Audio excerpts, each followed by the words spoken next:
The number one question I get asked by adults that are terrified of sounding rude in Spanish, especially Americans and British, is how to use tú and usted. In English, you only have one word, you, and you can use that one for everything, but in Spanish we have four words. We have tú, usted, vosotros, ustedes. And I'm going to show you how, when, and where to use each of these words, so you are not afraid of being rude or impolite ever again. First we have tú, the standard general you. When you want to talk casually to one person, usually younger or a similar age as you, but I'll explain more about that later. How to use it. Verbs for tú always end in an S, like tú quieres pan? Do you want bread? Now you don't need the tú, but I'm gonna say to make it even more clear. So tú quieres pan? Do you want bread?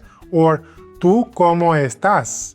How are you? Or tú hablas español? Do you speak Spanish? So you see all the verbs ending in S. But now if you want to elevate it to a more formal version, you switch to usted. It still means you for one person, but it's more formal. And we use usted in general for people who are older than us or we are not very close to. Again, this is the general rule. And to use verbs in this formal form is really simple. We take the verbs from tú and we remove the S. So, tú quieres pan? To make it formal, usted quiere pan? Do you want bread? Same meaning, just more formal. ¿Tú cómo estás? How are you? ¿Usted cómo está? ¿Tú hablas español?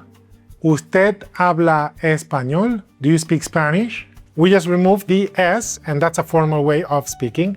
And yes, it's exactly the same as the verbs for él, ella, he, she. Like, él habla español, does he speak Spanish? The verb is the same. So how do we know if we are talking about you or about he? Well, by context. Like in English, if I say, want some bread?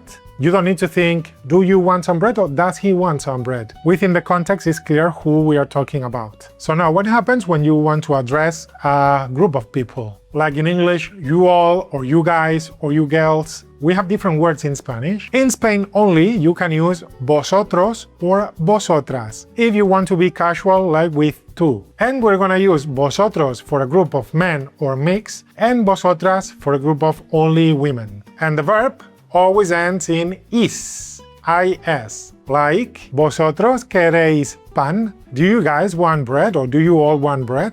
Or vosotras habláis español? Do you girls speak Spanish? Queréis, habláis, is.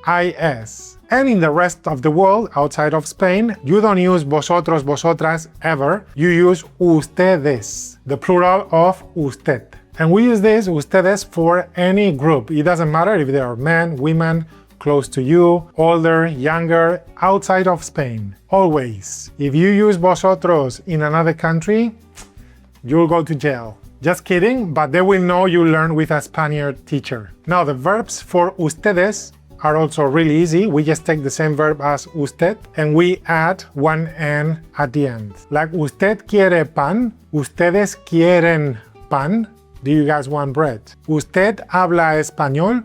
¿Ustedes hablan español? Do you all speak Spanish? We just add that little N at the end, that's it. So yes, it's the same as the verbs for they. Ellos, ellas. Ellos hablan español. They speak Spanish. But again, with context, we know who we are talking about. No problem. Alright, now before I explain the little geographical nuances, let's give it a try and let's see if you know how to say do you have tea using the four versions, casually, formally, and plurals. Tú, usted, vosotros, ustedes. Drop it in the comments and I will check every single one of them and let you know if you were right or not. Now, when and where to actually use each of these forms. First of all, being informal is not the same as being rude or impolite. You can be informal but polite, and you can be very formal but very impolite. A friendly tone, a smile, a please at the end of the phrase are more important than the correct grammar. It's better to say, perdona, ¿me das una cerveza, por favor?